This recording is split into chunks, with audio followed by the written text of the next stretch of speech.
Do you know, Vice President Vance, my son died in that war you supported? The old man's voice trembled, but his eyes were steady. I don't care about your security.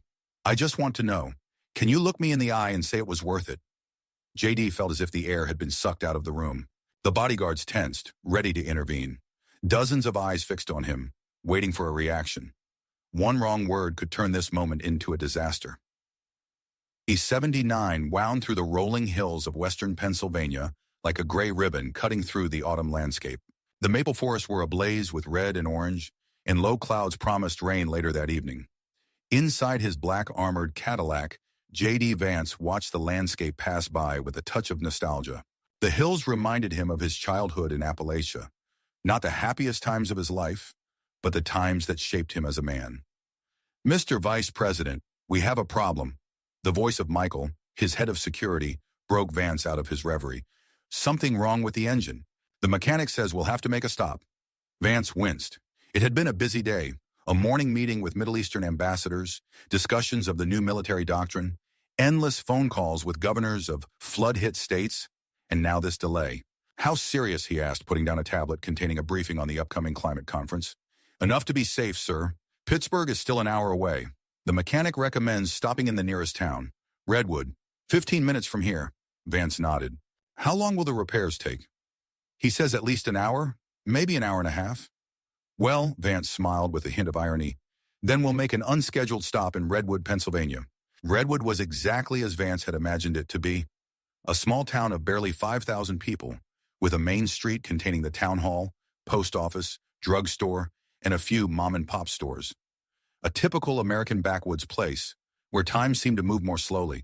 The motorcade pulled into the parking lot of a small auto repair shop called Doug's, located on the outskirts of town. Michael instantly became a bundle of tense nerves, assessing the risks of an unplanned stop. Sir, I recommend you stay in the car while we look around. Michael, I need to stretch my legs, and frankly, I'm starving, Vance said, pointing to the neon sign for Martha's across the street. And I don't need a full escort, just you and Reese. Sir, protocol. Screw the protocol, Michael. This is a small town in Pennsylvania, not a hot spot. How many times in the last 3 years have I been able to just walk into a roadside diner without an army of bodyguards? Michael knew there was no point in arguing. He quickly organized a minimal escort. Just 2 agents, including himself. The rest were to stay and ensure the security of the area. The bell above the door of Martha's Cafe jingled softly as Vance stepped inside. The smell of freshly brewed coffee and apple pie instantly brought back nostalgic memories of his childhood in Middletown, of the rare happy moments when his grandmother would take him to the local diner. The cafe was half empty. A few locals, an elderly couple by the window, a lone truck driver at the counter, a student-looking couple in the corner. No one paid much attention to the newcomers until a middle-aged waitress with a tired but kind face looked at them. Welcome to... Oh my God, she froze, menu in hand, recognizing the visitor.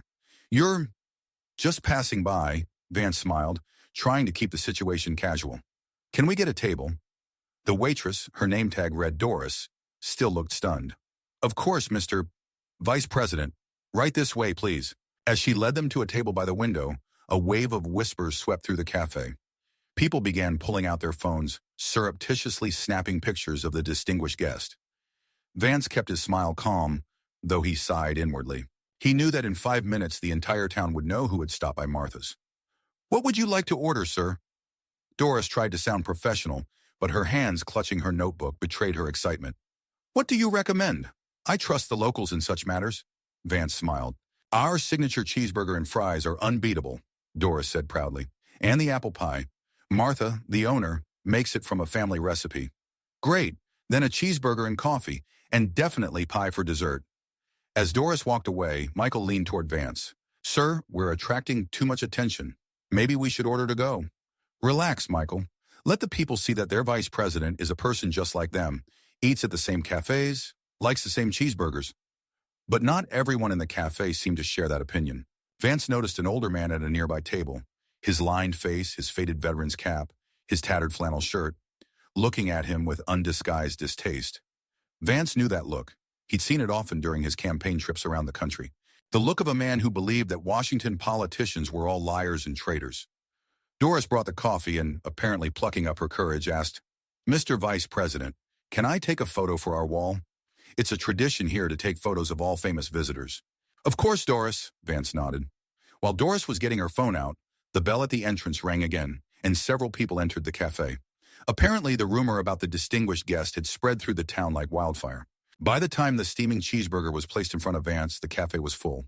People kept coming, many not even ordering, just wanting to see for themselves the second largest man in the country who had accidentally dropped by their town. The mood in the cafe was mixed. Most of the customers looked simply curious or excited, some openly enthusiastic, but there were also those who looked wary or even hostile. Vance ate his cheeseburger methodically, occasionally exchanging a few words with Michael and Reese, trying to ignore the attention. The burger was truly excellent. Juicy patty, perfectly melted cheese, fresh vegetables. Doris wasn't exaggerating, he thought. The atmosphere in the cafe began to change when the older man in the veteran's baseball cap Vance had noticed earlier suddenly stood up from his seat. Michael instantly tensed, but Vance shook his head slightly. Don't interfere. The man slowly approached the vice president's table. All conversation in the cafe died down. Robert Hayes, the man said, not offering his hand. Served in Vietnam.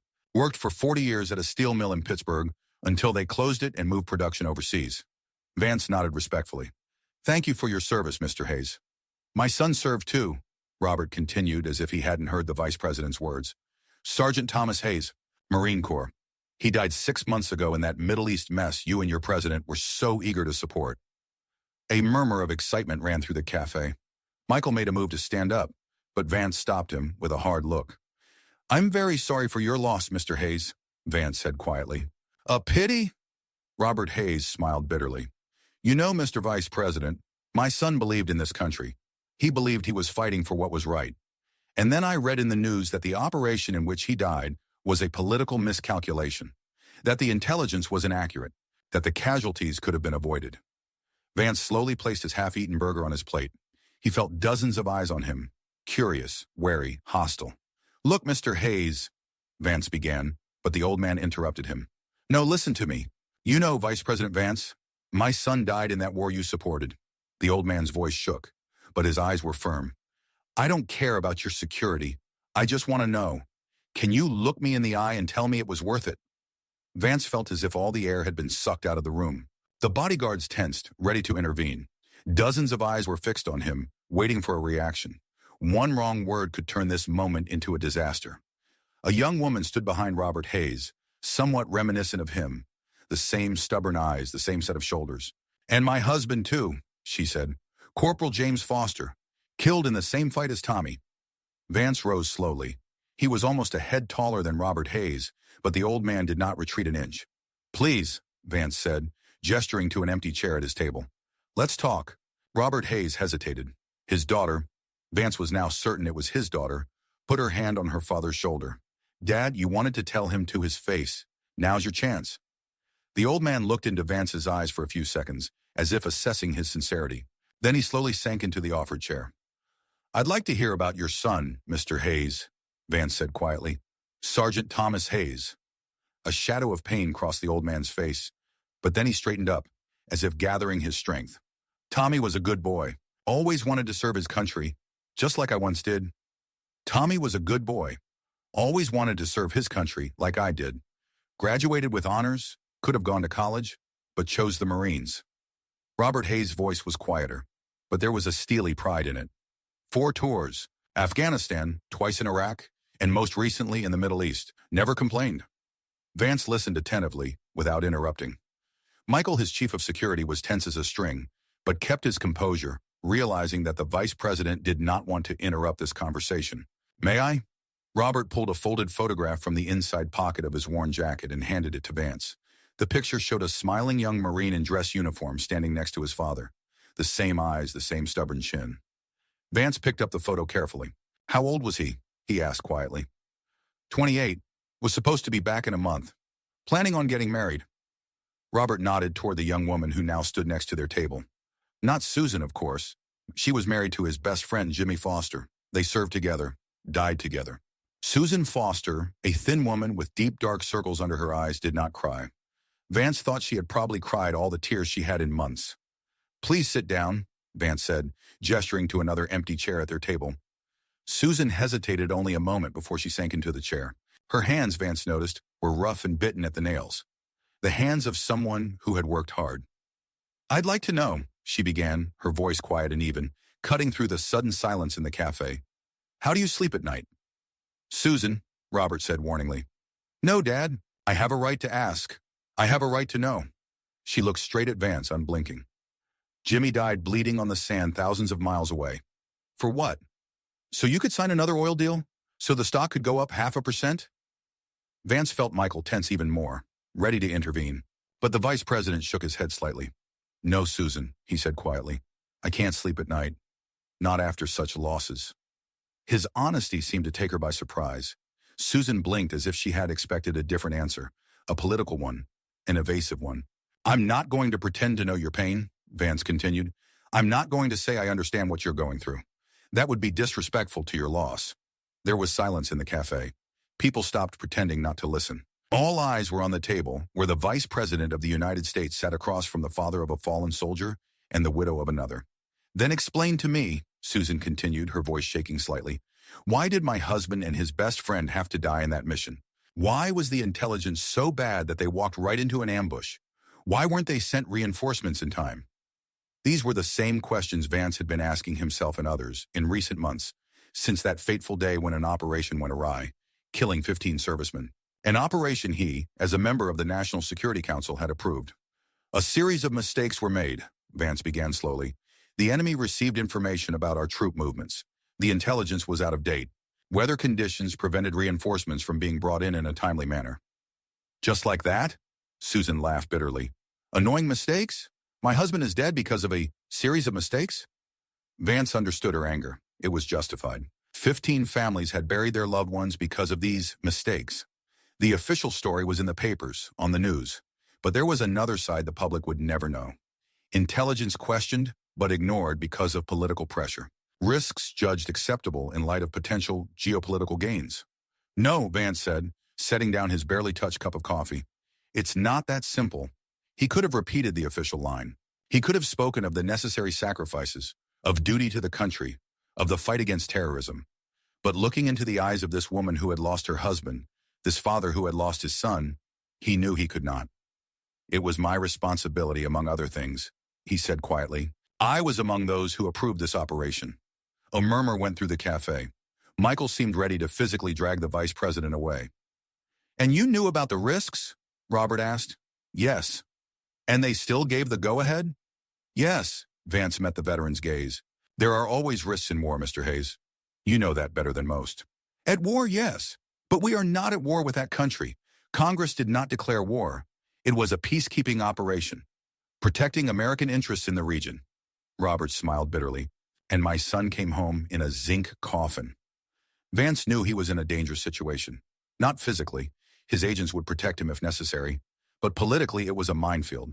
One wrong word, one careless remark, and tomorrow the scandal would be all over the news. But these weren't political opponents sitting before him. These were the grief-stricken father and daughter-in-law of a fallen soldier. People whose lives had been ruined by decisions made in Washington by people they had never met. You're right, Vance finally said. And the simple words seemed to surprise everyone in the room. We use euphemisms, protecting interests, ensuring stability, limited military presence. But for the families of the dead, this is real war, with all the horrors and losses that come with it. Susan looked at him as if she was seeing him for the first time. Not as a politician, but as a person. Then why? She asked, her voice no longer laced with anger, but with a desperate need to understand. Why did my husband have to be there? Why couldn't he have stayed home with me? Vance could have told her about the strategic importance of the region, about the need to contain hostile regimes, about protecting allies, about maintaining American global hegemony. But to a woman who had lost her husband, none of it made sense. I can't give you an answer that will ease your pain, Susan, he said quietly. I could talk about geopolitics, about the balance of power, about the need to protect democracy around the world, but I know that's just empty talk to you. Exactly, she nodded. Empty words. My husband did not die for democracy. He died because someone in Washington decided his life was an acceptable price. And you were one of those who made that decision, Robert added. Vance didn't deny it. Yes. At that moment, a loud voice came from the other end of the cafe. And you still dare to come here? All heads turned to look at the speaker. A young man about 30 years old in work clothes with rough features stood leaning on the counter. It was obvious from his appearance that he had already had a drink. You dare eat our burgers, drink our coffee after you sent our guys to die? Hey, Nick, calm down, Doris tried to reason with him. No, I won't. Nick pushed away from the counter and took a few steps toward Vance's table. My brother served with Tommy and Jimmy. He came back, but he's not the same man. Wakes up screaming at night, can't hold a job, and you sit here and talk about a series of mistakes. Michael was on his feet in an instant, his hand outstretched, ready to block any movement toward the vice president. Reese, the second agent, was already calling for backup on the radio. Vance raised his hand, stopping them. It's okay, Michael. Sir, security protocol. I said it's okay, Vance repeated firmly, then turned to the angry young man. Nick, right? I understand your frustration, and I'm willing to listen to you. Nick seemed taken aback by the offer. He had expected a rebuff, a call to the police, a dismissive dismissal, anything but this calm offer to listen. Listen, he laughed bitterly. What difference would that make? My brother would still be broken. Tommy and Jimmy would still be dead. Nothing, Vance answered honestly. It won't change anything about the past, but it might change how we move forward. His words seemed to have a strange effect on the atmosphere in the cafe. The tension did not disappear completely, but it was transformed. Something like wary curiosity hung in the air. What do you want to tell Nick about your brother? Vance asked. I'm listening. Nick hesitated for a few long seconds, shifting from one foot to the other. Then, as if he had made a decision, he sank into a chair at the next table. Ryan was a normal guy before he went there. Fun, played football, dated a girl from Butler. We're going to get married, he began, his rough voice softening slightly. Comes back, and it's like he's a different person. Jumps at loud noises, can't sleep, started drinking. Vance listened without interrupting. He had heard dozens of similar stories during visits to military hospitals, during meetings with veterans, but each story was unique in its tragedy. And you know what the worst part is? Nick continued, his voice breaking. He says they were told there was a potential ambush. That command knew the risks, but they ordered the mission to continue. Vance felt Michael tense. This was classified information. That command on the ground had received intelligence about a possible ambush, but had decided to proceed because of pressure from above. It hadn't been reported in the news. It hadn't been in the official reports. Vance could have denied it. He could have said it was hearsay, distorted information. But looking into Nick's eyes, into Robert's eyes, into Susan's eyes, he knew he couldn't continue this lie. Your brother is right, Vance said quietly. Michael turned to him sharply, shocked. Sir, there was intelligence about increased risk. Command on the ground expressed concern, but the decision was made to continue the mission. There was a deathly silence in the cafe. Even the kitchen staff seemed to be holding their breath. The vice president's confession had shocked everyone. By whom? Susan asked, her voice shaking. By whom was this decision made? Vance looked her straight in the eye. Ultimately, the National Security Council, of which I am a part. Robert Hayes rose slowly to his feet, his face pale with suppressed rage. You knew. You all knew you were sending them to their deaths, and you still gave the go-ahead. Not to certain death, Mr. Hayes, Vance said, standing up as well, meeting his gaze. To increased risk. There's always risk, and there's always the need to make decisions based on incomplete information. That's no excuse, Nick cried. That's no damn excuse for killing our guys. Nick! Doris shouted warningly. But it was too late. Susan suddenly burst into tears, the first time she had since this conversation began. Her shoulders shook as she buried her face in her hands. He could have been alive. Jimmy could have been alive if you just called off the damn mission. Doris quickly walked over to her and put her arm around her shoulders, throwing an accusatory look at Vance. You need to leave immediately, sir, Michael whispered, leaning toward Vance. This is getting out of hand. Vance knew his security chief was right.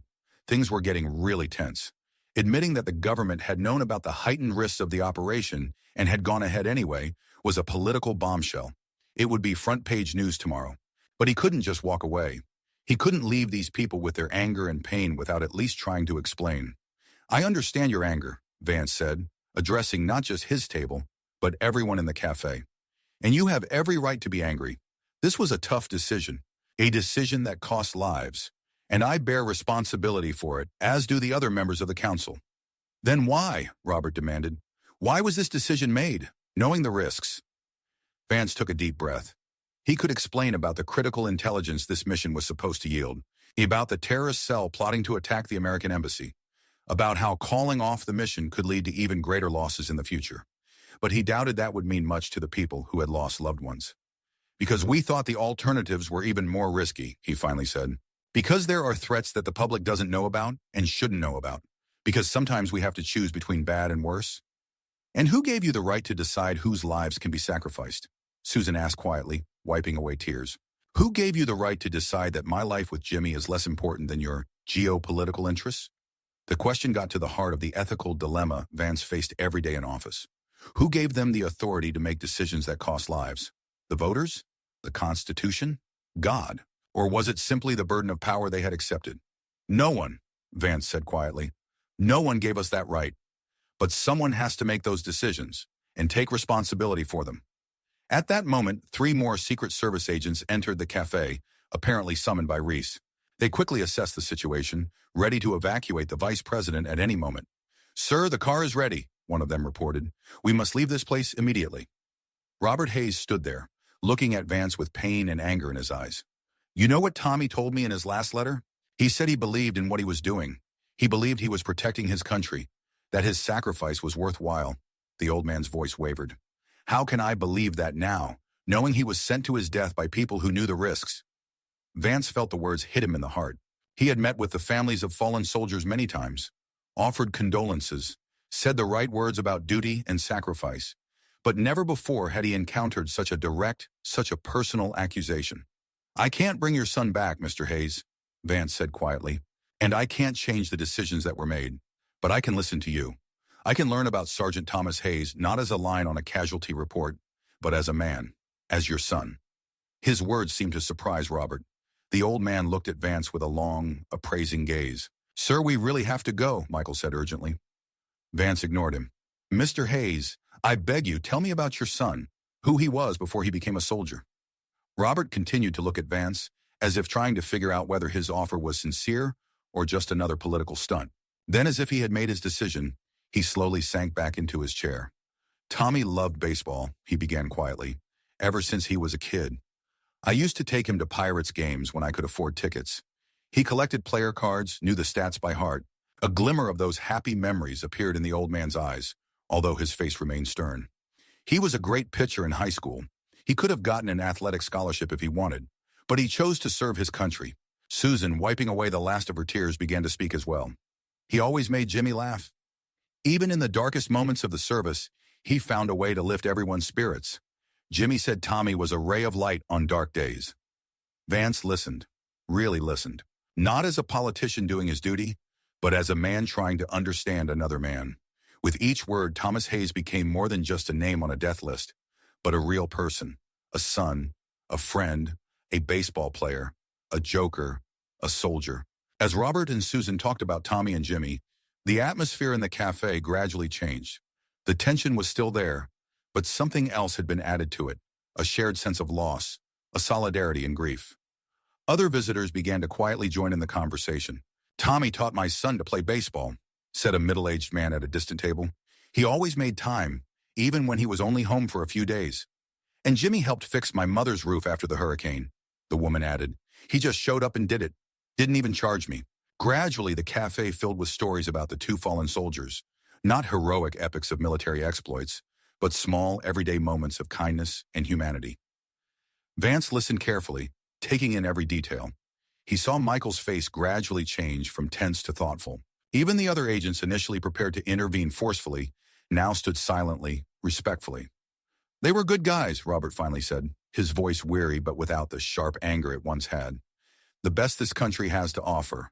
And I just want to know that their sacrifice wasn't in vain, that they didn't die because of someone's political game or oil interests. I can't promise that their deaths made sense, Mr. Hayes, Vance said honestly. War rarely makes sense to those who lose loved ones in it, but I can promise that I don't know them as statistics anymore. I know them as people, as your son and Susan's husband. And what difference will that make? Susan asked, her voice doubtful but no longer hostile. Vance thought for a moment. Maybe nothing. Maybe everything. When we make decisions in Washington, it's too easy to see only the numbers, the strategies, the reports, to forget that behind every decision are real people with real lives. But I promise I won't forget Thomas Hayes and James Foster again, and so many others. Nice words, said Nick from the next table. But that's all you have? Words? The question was spot on. Indeed, what did he have but words? What could he offer these people but promises and condolences? At that moment, a young woman standing at the counter, Vance had not noticed her before, suddenly spoke up. What about action? Everyone turned to look at her. It was a young waitress, judging by her uniform, also working at the cafe. Her arms were crossed over her chest and her eyes were challenging. Samantha, Doris said warningly. No, I want to know, Samantha said, stepping forward. You're sitting here giving these beautiful speeches about understanding and responsibility. What if we asked you to prove it? What if we demanded real change, not just words? Vance looked at her carefully. Young, no more than 25. But there was determination and intelligence in her eyes. What do you suggest, Samantha? He asked. I suggest you do what no one in your circle ever does. Admit your mistakes publicly. Not through a press secretary, not in a carefully crafted statement, but in person. Stand in front of the cameras and tell the truth about what happened. That you knew about the risks and sent our guys there anyway. Stop hiding behind national security and state secrets. No, I want to know. Samantha took a step forward, ignoring Doris's warning look. You sit here and give beautiful speeches about understanding and responsibility. What if we asked you to prove it? What if we demanded real change, not just words? Vance looked at her carefully. Young, no more than 25. But there was determination and intelligence in her eyes. What do you suggest, Samantha? He asked. I suggest you do what no one in your circle ever does. Admit your mistakes publicly. Not through a press secretary, not in a carefully crafted statement, but in person. Stand in front of the cameras and tell the truth about what happened. That you knew about the risks and sent our guys there anyway. Stop hiding behind national security and state secrets. A murmur of approval swept through the cafe. Michael, turning pale, no longer tried to hide his despair. Sir, that's impossible. You know that. Vance raised his hand, stopping him. I understand your point, Samantha, but I can't just give away the details of the operation. This is truly a matter of national security. National security? Samantha laughed bitterly. Do you know how many times we've heard that excuse? Every time the government does something questionable, it's blamed on national security. My sister was in intelligence. She committed suicide 3 years ago because she couldn't live with what she saw and did in the name of national security. The admission literally froze Vance in his tracks. The cafe fell silent. All eyes turned to the young woman, whose eyes were now shining with suppressed tears. I'm sorry for your loss, Samantha, Vance said quietly. Don't, she snapped. Don't feel sorry for me. My sister made her choice, and so did these guys. She nodded toward Robert and Susan. But the problem is, they made those choices believing they were protecting their country, that they were serving a higher purpose, and in reality they were just pawns in a political game. Vance could feel everyone's eyes on him. It would have been easier to just leave, to let his security escort him out of here, to leave these painful conversations behind, but he couldn't. Something kept him here, in this small cafe, among these people whose lives had been ruined by decisions made in distant Washington. You need action, not words, Vance said slowly. I understand that, and I am prepared to act, but not in the way you suggest, Samantha. How? She demanded. Vance's gaze swept the cafe, lingering on each face. Robert's, Susan's, Nick's, the other patrons who seemed to be holding their breath. I cannot publicly disclose the details of the operation. It would endanger the lives of other service members and agents still in the field.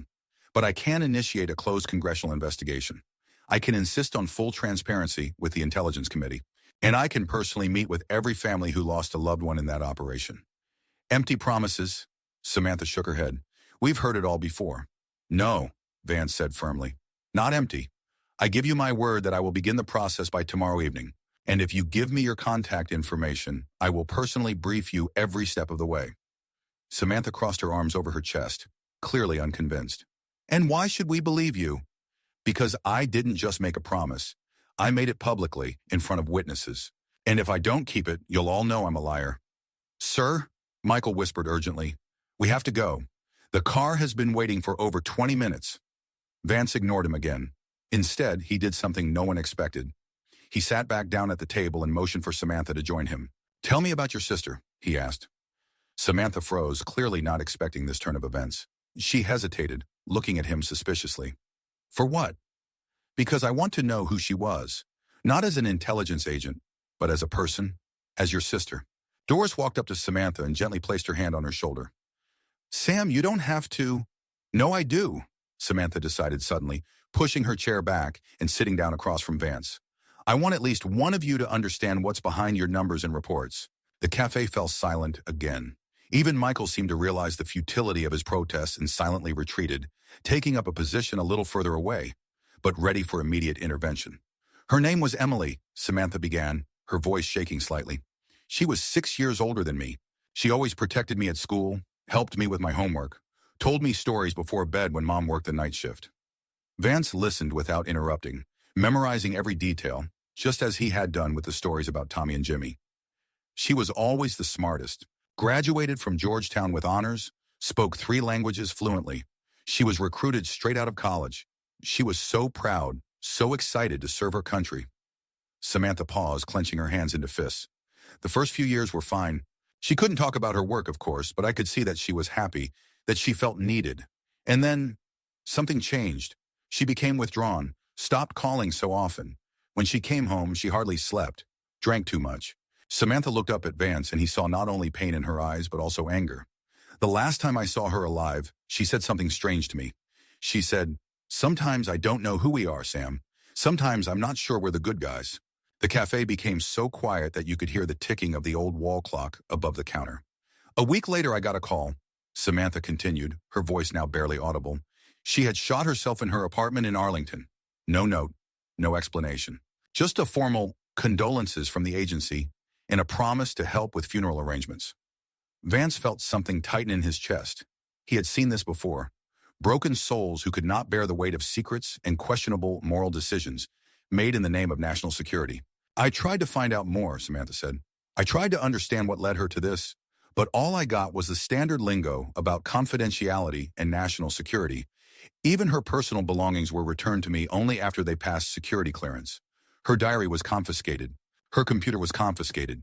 It was as if they were afraid that even dead she might give away some of their damn secrets. Samantha looked straight into Vance's eyes, not hiding the tears that were now flowing freely down her cheeks. So yes, Mr. Vice President, when you talk about national security, all I hear is justification. Justification for the things that led my sister to commit suicide. Justification for the decisions that sent Tommy and Jimmy to their deaths. Her words hung in the air, heavy, accusing. Vance could have argued. He could have defended himself. He could have explained the complexity of the geopolitical situation, the necessity of covert operations, the reality of the threats facing the country. But looking into the eyes of this young woman, he knew that all such arguments would ring hollow and insincere. I didn't know your sister Samantha, he said quietly, and I don't know what she saw or did that led her to this decision. But I believe you, and I'm sorry that the system I serve couldn't protect her, not from external enemies, but from the internal demons that the service itself created. His words seemed to surprise not only Samantha, but everyone present. It was not a political statement, not a carefully thought-out response, but a human admission of pain and mistakes. Do you really think so? Samantha asked, her voice softening. Or are these just words to reassure me? Vance shook his head. No, I really do. And I've been struggling with this internal contradiction for years, with the way a system designed to protect people sometimes breaks the very people who serve it. He paused as if deciding on something, then continued. My little brother was in the Marines. The admission seemed to come as a surprise even to Michael, who looked up sharply. 2 tours in Afghanistan. Came back with severe PTSD. He didn't commit suicide like your sister, but there were times when I was afraid that might happen. You've never spoken about it publicly, Doris said quietly. No, Vance agreed. I didn't. Partly to protect his privacy, partly because I was afraid it would be seen as a political move. Vice President uses brother's injury to score points with voters. You know how that works. Samantha nodded slowly, clearly not expecting this turn of events.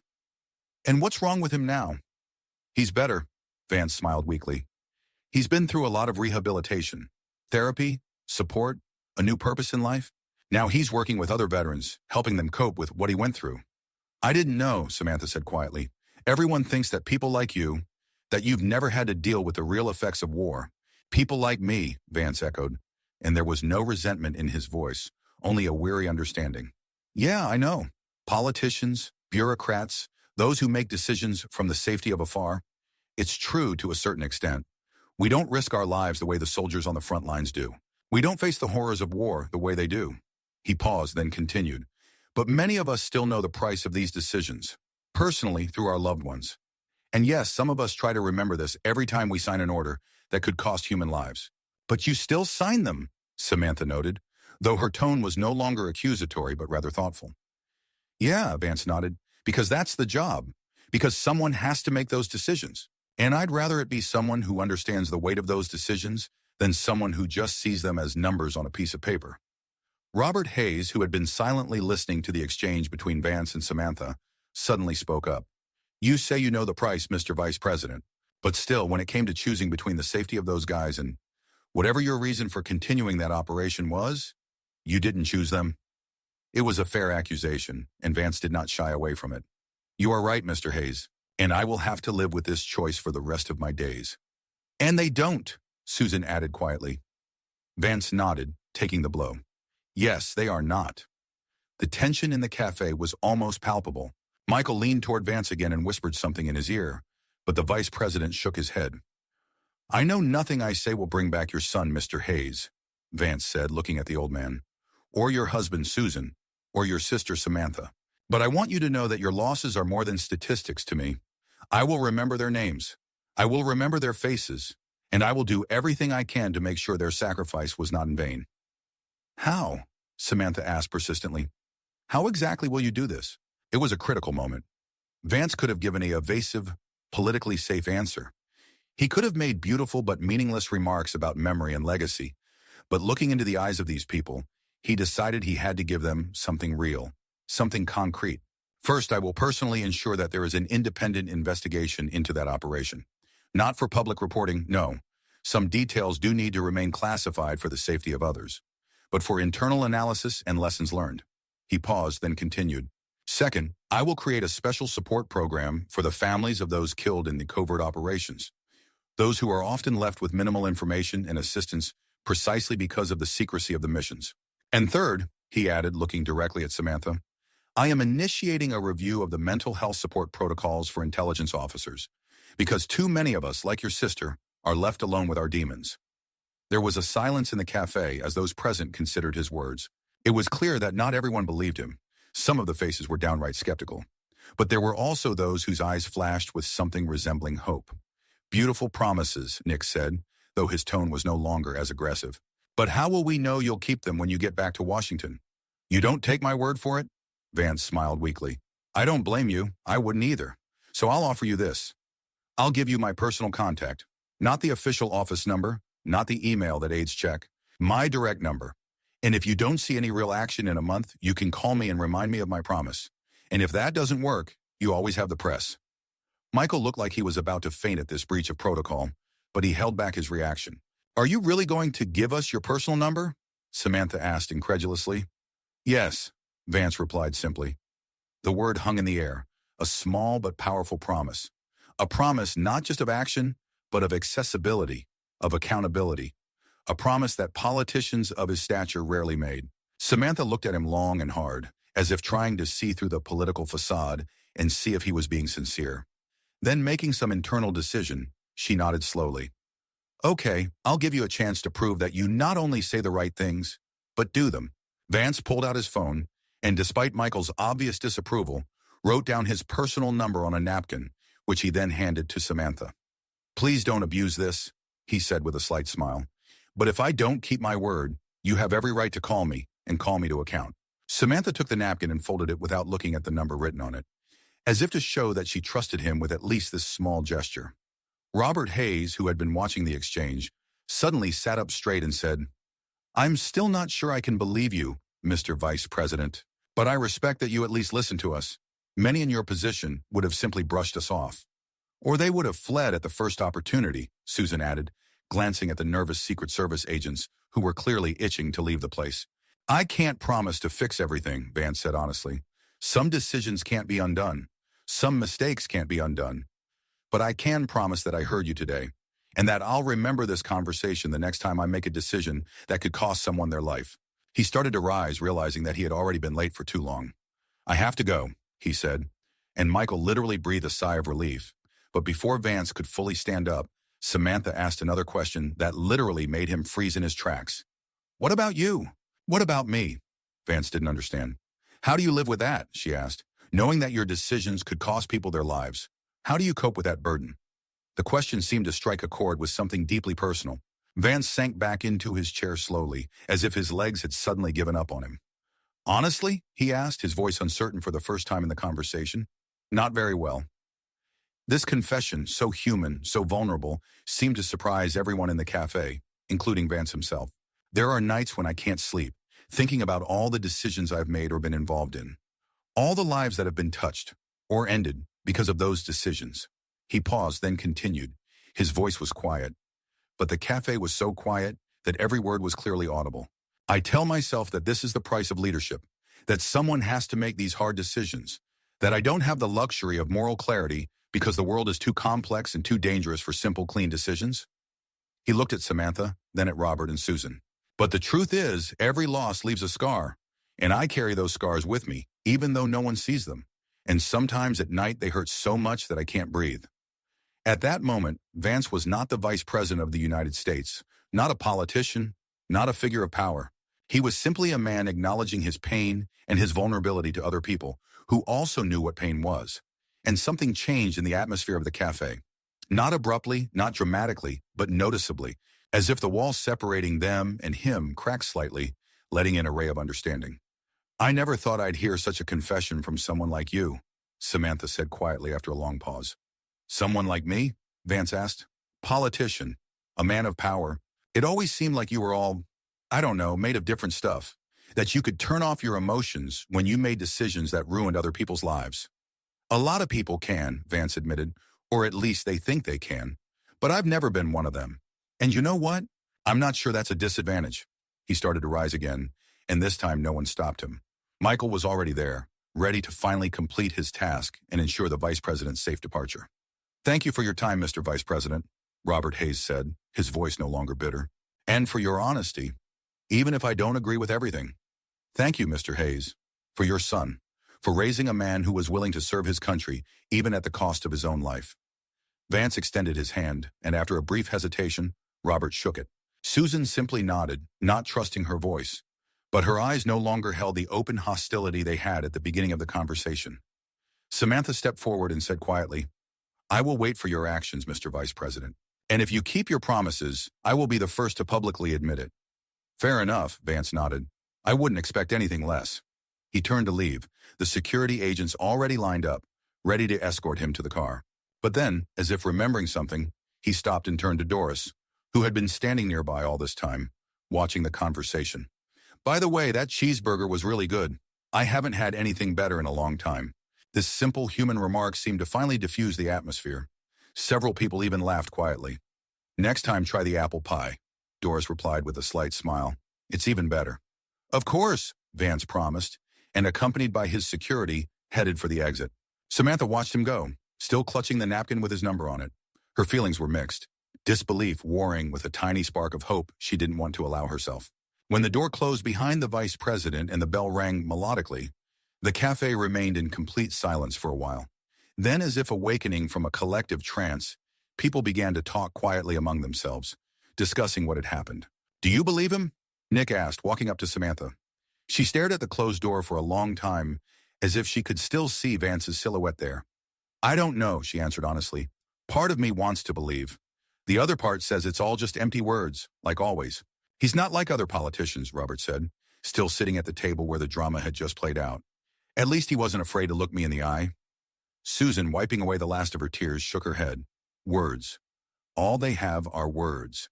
Doris, clearing the half-eaten burger and cold coffee from the table, suddenly said, You know, I've seen a lot of people in this cafe over the last 20 years. Anything has happened. But for a vice president to sit and listen to ordinary people without trying to get away with empty phrases, that's the first time. Samantha clutched the napkin in her hand, still unsure whether to believe these promises, this sudden humanity shown by someone she had always considered simply part of a soulless machine of power. He said he couldn't sleep at night, she said quietly. And you know what? I saw it in his eyes. I saw the pain, the same pain Emily had. She unfolded the napkin and looked at the neatly written phone number. 10 digits that could be the key to real change, or just another empty gesture. I'm still angry, she said, looking up at Robert and Susan. For Emily, for Tommy, for Jimmy, for everyone the system broke and threw away. But what? Robert asked quietly. But maybe not everyone in charge is a heartless monster, Samantha replied. Maybe some of them are suffering too. And maybe those are the people who can make a difference. She carefully folded the napkin and tucked it into her pocket. Time would tell if this conversation was a turning point or just another empty promise. But something had changed in that small cafe today. Not just for J.D. Vance, but for everyone who witnessed this unexpected meeting between those who make decisions and those who live with their consequences. The vice president's black Cadillac pulled slowly out of the parking lot of Martha's. The rain that had threatened to fall all day had finally begun, at first in thin drops, then in heavier drops, pounding the roof of the car. The interior was silent. Michael, usually ready to discuss the next items on the agenda or upcoming meetings, was silent, casting wary glances at his charge. Vance stared out the window at the small town of Redwood passing by, as if trying to commit every detail to memory. His face, usually professionally calm, even in the most stressful situations, now betrayed his emotional exhaustion. "Sir," Michael finally broke the silence. "The car will be ready in 40 minutes. The mechanic promised." Vance nodded, not taking his eyes off the window. "Okay. Your meeting in Pittsburgh." "Cancel," Vance said curtly. Michael blinked. "Excuse me, sir." "Cancel the meeting in Pittsburgh, and the rest of the appointments for today, too." "But, sir, the governor of Pennsylvania—" "Michael," Vance turned to his chief of security, his gaze weary and determined. "I think the governor will understand. I have to get back to Washington. Now." Michael swallowed. Over the years, he had learned to read his charge's mood, and now he could see that Vance had not just made a decision, he had made a big decision. "Yes, sir." He took out his secure phone and began making the necessary calls. Vance turned back to the window. The rain had gotten heavier, turning the world outside into a blurry watercolor. He thought about the people he had just left in the cafe, about Robert Hayes, who had lost his son, about Susan Foster, who had lost her husband, about Samantha, whose sister could not live with what she had done for her country. But most of all, he thought about his own words. The confession that had bubbled up from the depths of his soul when Samantha had asked him how he was coping with the weight of his decisions.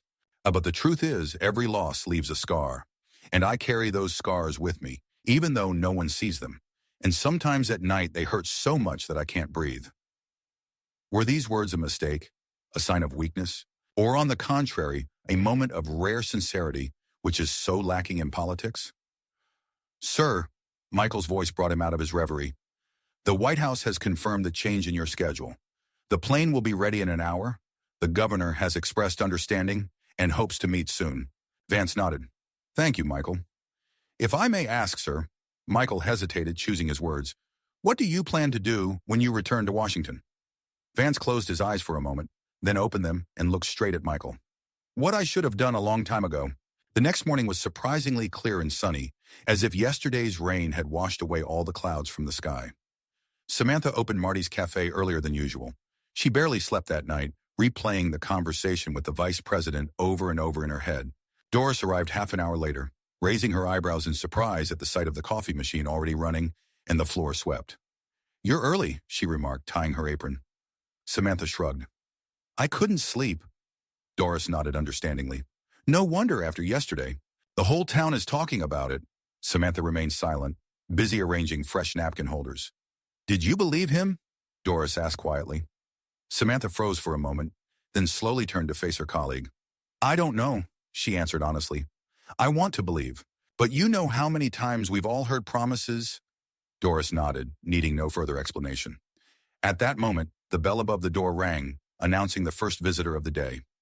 Both women turned to see Robert Hayes, looking as if he too had spent a sleepless night. "Good morning, Robert." Doris tried to smile. "Coffee?" "Yes, thank you, Doris." The old man nodded, taking his usual place by the window. Samantha brought him a cup of freshly brewed coffee. "How are you?" she asked quietly. Robert stared into his cup for a long moment before answering. "I don't know," he finally said, echoing her own words. "I've been thinking about it all night." "About what?" "About Tommy. About what he would say about yesterday." Robert looked up at Samantha. "You know, he always believed in the system, that those at the top knew what they were doing." "And you?" Samantha asked. Robert smiled bitterly. "I'm too old to believe in fairy tales." The bell rang again, and Susan Foster walked into the cafe. She looked collected, even a little distant, as if she had put on a protective mask. "Good morning," she nodded, sitting down at the table next to Robert. Doris brought her coffee without asking questions. Everyone in town knew that Susan always ordered plain black coffee without sugar or milk. Have you watched the news? Susan asked, addressing both women and Robert at once. Samantha shook her head. What's there? Nothing, Susan said, taking a sip of coffee. Absolutely nothing about yesterday. It's like the vice president never stopped by Redwood. What did you expect? Robert shrugged. That he would immediately run to the journalists and tell them how the locals almost lynched him in a cafe? Susan didn't answer, but her face expressed exactly what she was expecting. Some kind of reaction, some kind of confirmation that yesterday's conversation had mattered. By 8 o'clock, the cafe began to fill up with the usual morning customers. Almost all of them touched on the topic of the vice president's visit yesterday, sharing their versions of events, some of which had already acquired fantastic details. They say he almost burst into tears, said a middle-aged man who clearly was not a witness to the conversation. Oh, come on, Jim, his interlocutor waved him off. He's a politician. They know how to pretend they care. Samantha listened to these conversations as she delivered orders and collected dirty dishes, and a strange feeling grew inside her. As if something important, something real that had happened yesterday was already turning into an urban legend, a joke to be told in bars. At 8:30, the bell rang again, and all heads turned to the door. Nick, whose brother served with Tommy and Jimmy, entered. He looked unusually sober and serious for that time of day. Hi, Nick, Doris nodded. Want some breakfast? No, Is Samantha here? He looked around and, noticing her by the coffee machine, headed towards her. What happened? Samantha asked, noticing his unusual behavior. Nick took his phone out of his pocket. Have you seen the news? No, I've been working since 6 in the morning. Look, he said, handing her his phone, open to a news site. Samantha picked up the phone and began to read, her eyes widening with each line. Is this true? She looked up at Nick. It looks like it. They're saying it on all the channels, he nodded. What are you talking about? Doris couldn't resist coming closer. Samantha handed her the phone. On the screen was a news story dated this morning. Vice President Vance launches investigation into Operation Blue Pinch, leading to 15 deaths. The headline quoted Vance himself as saying that a thorough analysis of the circumstances of the operation was needed in order to learn lessons and prevent such tragedies in the future. He did it, Samantha said quietly. He really did it. By this time, the news had spread through the cafe. Robert and Susan approached the counter, and Doris handed them the phone. Robert's face was expressionless as he read the article, but Susan couldn't hide her surprise. There's more, Nick said. Scroll down. Susan did as he said, her hand holding the phone shaking slightly. Vice President announces creation of program to support families of those killed in secret operations. He kept his word, Susan whispered, all 3 promises. Indeed, the article also discussed a third initiative, revising psychological support protocols for intelligence officers and military personnel involved in covert operations. Maybe these are just words, one of the visitors noted. Politicians like to make big statements. No, Samantha said firmly. These are not just words. She pulled a folded napkin with a phone number on it from her apron pocket. The vice president's office in the west wing of the White House was bathed in morning sunlight. Vance sat at his desk, looking over documents his assistant Linda had just brought in. Here is the official statement from the Ministry of Defense, sir, she said, handing him another folder. They express their full support for your initiative, although, of course, the mood in closed offices is somewhat different. Vance smiled faintly. I can imagine. And, sir, Linda looked a little uncertain. The president called. He would like to see you in the Oval Office at 11. Vance nodded. Thank you, Linda. I'll be ready. When the aide left, Vance leaned back in his chair and looked at the photographs on his desk. His wife, his children, his parents. People who knew him not as a politician, but as a person. And now there was another photograph added to the list, the one Robert Hayes had shown him yesterday. Sergeant Thomas Hayes in his Marine dress uniform. Robert gave him the photo just before leaving, silently handing over the worn photograph with the words, "So that you don't forget." Vance wasn't going to forget. Not Tommy Hayes, not Jimmy Foster, not the nameless but equally real 14 other servicemen who died in that operation. Not Emily, Samantha's sister, broken from within by the system. His thoughts were interrupted by the ringing of the internal telephone. Yes, Linda? Sir, you have a call on your personal line, a Samantha from Redwood, Pennsylvania. Vance straightened up. Put me through. A second later, a familiar voice was heard on the line. Mr. Vice President? Samantha, Vance replied. Thanks for calling. I saw the news, she said, sounding surprised and disbelieving. You actually did it. All 3 things you promised. I gave my word, Vance replied simply. Yes, but, she faltered, no one expected you to actually hold it. especially so quickly. To be honest, Vance lowered his voice as if sharing a secret. I wasn't sure I could do it. There was resistance. I can imagine. There was a hint of irony in her voice now. The bureaucracy doesn't like to be disturbed. That's putting it mildly. Vance smiled despite himself. How are Robert and Susan? They're in shock, I guess. Like all of us. There was a pause, then Samantha asked, Why? Why what? Why did you do this? Did you really do it, and not just promise to calm us down?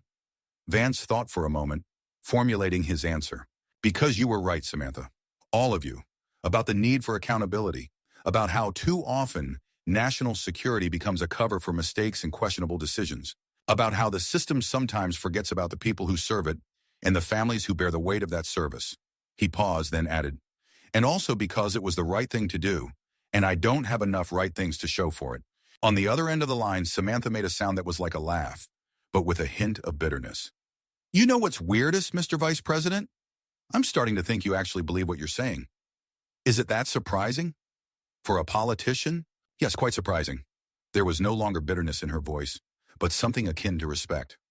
What's next? Vance asked. With the investigation, with the support program. Is this just the beginning? Yes, Vance replied firmly. Just the beginning. I hope you'll monitor the progress and remind me if it slows down. Oh, you can be sure of that, she said, a slight smile in her voice for the first time. I have your number, and I won't hesitate to use it. I'm counting on it, Vance said sincerely. After they said their goodbyes, Vance sat looking at his phone for a few minutes. Then his gaze fell again on the photo of Sergeant Hayes. The sound of the door opening brought him out of his reverie. Michael walked into the office, still looking tense from yesterday's events. Sir, the Oval Office in 15 minutes. Vance nodded. Thank you, Michael. Sir, if I may. His security chief looked unusually uncertain. What you did today, it was quite risky. Politically, I mean. Vance smiled slightly. Yeah, I know. Many people in the administration are unhappy, and in the Pentagon, too. I have no doubt. Michael paused, then asked, was it worth it? Vance looked thoughtfully out the window at Washington, spread out before him, then back at the photograph of the young Marine, and finally at Michael. Yes, he said simply. It was definitely worth it. The sun was setting when Samantha finished her shift at Martha's. She took off her apron, said goodbye to Doris, and walked outside. The spring evening was surprisingly warm, the air smelling of apple blossoms. It took her a moment to notice the man waiting for her at the entrance. Robert Hayes stood leaning on his cane, his usually stern face now looking thoughtful. Mr. Hayes, Samantha nodded at him. Is something wrong? The old man shook his head. No, just wanted to talk. They walked slowly down Redwood's main street, past stores closing and people returning home. You talked to him, didn't you? Robert asked. The vice president. Samantha nodded. Yes. And what did he say? That this is just the beginning. She looked at the old man. Do you believe him? Robert was silent for a long time before answering. You know, after Vietnam, I stopped believing anything the government said. Too many lies, too many empty promises. He paused. But yesterday in the cafe, when he talked about those scars that no one sees, how they hurt at night, his voice trembled slightly. He wasn't the vice president at that point. He was just a man who knows what it's like to live with pain.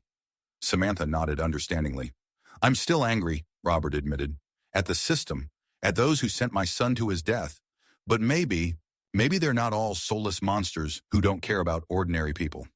Maybe, Samantha agreed quietly. They reached a small park in the center of town. Robert stopped at a bench, as if suddenly tired, and sat down heavily on it. What now? He asked, looking at the setting sun. Now we wait, Samantha said, sitting down next to him, and we make sure he keeps his promises. All of his promises. Robert nodded, pulling a photograph from his jacket pocket, exactly like the one he had given Vance. Only this one was framed in a simple frame. I made a copy, he explained, seeing Samantha's surprised look. I thought he needed to remember too. Samantha picked up the frame carefully, looking at the young Marine whose life had been cut short too soon. He will remember, she said confidently. I will make sure of it. That evening in Washington, the lights in the White House were slowly going out one by one. The staff was heading home, another workday ending in the heart of American power. But the lights were still on in Vice President J.D. Vance's office. He sat at his desk, reviewing documents his staff had prepared, preliminary plans for the Blue Whisper investigation, drafts of a family support program, proposals for improving mental health care for military and intelligence personnel. On the desk in front of him was a photograph of Sergeant Thomas Hayes, and next to it was a printout of the official list of all 15 men killed in that operation. Each name, each face, was more than just a line on a casualty report, but a person with a family, with a story, with hopes and dreams that had been dashed. There was a knock at the door, and in walked White House Chief of Staff Gregory Martins, a tall, thin man with a neatly trimmed gray beard. JD. He never used the formal address when they were alone. "You're still here?" Vance looked up from his paperwork. "Yeah, still working."